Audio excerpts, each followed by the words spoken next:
കഴിഞ്ഞ ആഴ്ചയൊക്കെ നല്ല മഴ കിട്ടിയതുകൊണ്ട് നമ്മൾ പുല്ലിനൊക്കെ യൂറിയ ഇട്ട് കൊടുത്തിരുന്നു. അപ്പൊ യൂറിയ ഒക്കെ പിടിച്ചതിന് ശേഷം പുല്ലുകളൊക്കെ നല്ല രീതിയിൽ തന്നെ പൊന്തി തുടങ്ങിയിട്ടുണ്ട്. ഇവിടെ കണ്ടില്ല, പുല്ല് പൊന്തിയ കൂടെ തന്നെ കളകളും പൊന്തിയിട്ടുണ്ട്. നമ്മൾ യൂറിയ ഇട്ട് കൊടുത്ത് തന്നെ പുല്ലിന് മാത്രം കറക്റ്റ് അതിന്റെ ചുവട്ടിൽ മാത്രം ഇട്ട് കൊടുത്തത് അത് വേണ്ടി പൊന്തി കഴിഞ്ഞാൽ കള കുറച്ച് താഴ്ന്നു വെച്ചിട്ടാ. പക്ഷെ യൂറിയ വലിച്ചെടുത്ത് രണ്ടും ഒരേപോലെ തന്നെ പൊന്തി വന്നിട്ടുണ്ട്. അപ്പൊ അന്ന് നമ്മൾ പറഞ്ഞിരുന്നു, നമ്മൾ ആദ്യത്തെ പണി വെയിൽ വന്നു കഴിഞ്ഞാൽ നമ്മൾ ആദ്യം ചെയ്യേണ്ടതിന് ഈ കളകൾ കണ്ടില്ല, ഇഷ്ടം പോലെ കളുണ്ട്.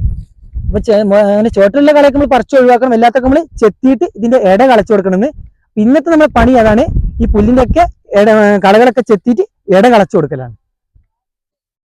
അപ്പൊ ഇതുപോലെ നമ്മൾ കളകൾ ചെത്തി പോകുന്നത് കണ്ടില്ലേ, കളകൾ ആദ്യം ചെത്തി അതിന്റെ കൂടെ തന്നെ നമ്മൾ ഇടയും കൂടെ കളച്ചു പോകുന്നുണ്ട്. ഈ ഭാഗത്തൊക്കെ നല്ല കളുണ്ട് കേട്ടോ, അത്യാവശ്യം പുല്ല് കാണുന്നില്ല.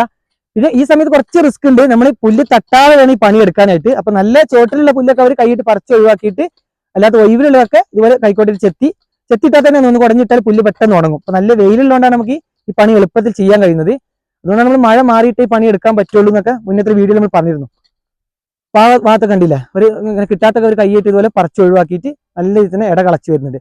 ഇടകളയും കൂടെ ഇങ്ങനെ കൂട്ടത്തിൽ നടക്കുന്നതുകൊണ്ട് ഇനി അങ്ങോട്ട് ഈ പുല്ല് നല്ല രീതിയിൽ തന്നെ പൊന്തി കിട്ടും. നമ്മുടെ പുല്ലിന് വളം പോലെ തന്നെ നമ്മൾ ചെയ്യേണ്ട കാര്യമാണ് ഇതുപോലെ ഇടയും കൂടെ കളച്ചു കൊടുക്കുന്നത്. ഈ രണ്ട് പണി കൂടെ ഒരുമിച്ച് കിടക്കുന്നത്, നമ്മളിപ്പോൾ ആ കളയും നീക്കി പോകുന്നുണ്ട്, അതിന്റെ കൂടെ തന്നെ ഇടയും കളച്ചു പോകുന്നുണ്ട്. നമ്മൾ യൂറിയ ഇട്ട് അതേപോലെ തന്നെ പുല്ല് ഒന്നും കൂടെ നമുക്ക് പെട്ടെന്ന് പൊന്തി കിട്ടും.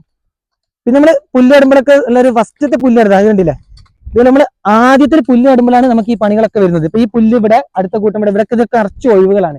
ഈ ഒഴിവുകളിൽ കള കയറുന്നത് പുല്ല് തിങ്ങി കഴിഞ്ഞാൽ കുറയും. അപ്പൊ നമ്മൾ പുൽകൃഷിയൊക്കെ ചെയ്യുമ്പോൾ ഏറ്റവും തുടക്കത്തിൽ മാത്രമേ ഇങ്ങനത്തെ കള ചെത്തുന്നൊക്കെ ഒരു പണി വരുള്ളൂ. അപ്പൊ ഇത് 2-3 വട്ടമൊക്കെ ഈ പണികളൊക്കെ എടുത്ത് കഴിയുമ്പോഴത്തേക്കും നമ്മളെ പുല്ലുകൾ അത്യാവശ്യം നല്ല റൗണ്ടിൽ വരികയും ചെയ്യും. പിന്നെ നമുക്ക് ഈ പണികളൊന്നും അങ്ങനെ എടുക്കേണ്ടി വരില്ല. നമ്മൾ ഓരോ വട്ടം അരിയുന്ന സമയത്ത് ഇട കളച്ചു കൊടുത്താൽ മാത്രം മതി. അപ്പൊ നമ്മൾ പണിയെടുത്തൊരു ഏരിയ ആണിത്. ഇതിൽ കണ്ടില്ല, പുല്ലുകളൊക്കെ നല്ല തെളിഞ്ഞ് കാണുന്നുണ്ട്. നമ്മൾ ചെത്തിയിട്ട കളയൊക്കെ കണ്ടില്ല, കളയൊക്കെ നല്ല വാടി പോയിട്ടുണ്ട്. ഇതൊക്കെ 2 വെയിലെത്തുമ്പോഴത്തേക്ക് ഇനി മൊത്തത്തിൽ കരിഞ്ഞു പോയിക്കോളും. ഇനി നമുക്ക് വേറെ പണികളും കാര്യങ്ങളൊന്നും ഇതിൽ എടുക്കാനില്ല. ഇനി ചെയ്യേണ്ടത് 2 ആഴ്ച കഴിയുമ്പോഴത്തേക്കും നമ്മുടെ പുല്ല് കുറച്ചും കൂടെ ഹൈറ്റിൽ പൊന്തി കഴിഞ്ഞാൽ ആദ്യം ഇത് നമ്മൾ അരിഞ്ഞു കൊടുക്കും. അരിഞ്ഞു കൊടുക്കുമ്പോഴത്തേക്കും ബാക്കി ഇവിടുന്നൊക്കെ ഇതുപോലെ ഇനി പുതിയ ഇത് ചെറിയ മുളകളൊക്കെ വരുന്നുണ്ട്. അരിഞ്ഞ ഒന്നും കൂടെ റൗണ്ടിൽ മുളകളും കാര്യങ്ങളും വന്നിട്ട് നമ്മളെ കൂട്ടങ്ങൾ ഇങ്ങനെ വലുതാവും. അപ്പൊ എന്ത് ചെയ്യും, നമുക്ക് ഇനി അങ്ങനെ കളകളുടെ ശല്യമൊക്കെ അങ്ങനെ കുറഞ്ഞു വരും ചെയ്യും. നമ്മൾ ഇനി ഒരു ജൈവവളം മാത്രം അരിഞ്ഞ ശേഷം ഇട്ട് കൊടുത്താലും മതി. നമ്മളിപ്പോ ഈ നട്ട പുൽകൃഷിയുടെ ബൗണ്ടറിയിലൂടെ നട്ടിട്ടുള്ളത് റെഡ് നേപ്പിയർ ആണ്. ഇപ്പോഴാണ് അതൊക്കെ കറക്റ്റ് ആയിട്ട് കാണുന്നത്. ഇപ്പൊ നല്ല പുല്ലൊക്കെ നല്ല കണ്ടില്ല, നല്ല രീതിയിൽ തന്നെ പൊന്തി വന്നിട്ടുണ്ട്. അപ്പൊ എല്ലാവർക്കും ബുദ്ധിമുട്ടുള്ള ഒരു കാര്യമാണ് പശു വളർത്തല്. നമുക്ക് സ്വന്തമായിട്ട് കൊടുക്കാൻ പുല്ലില്ലാത്തതുകൊണ്ടാണ് നമ്മൾ അങ്ങനെയൊക്കെ പറയുന്നത്.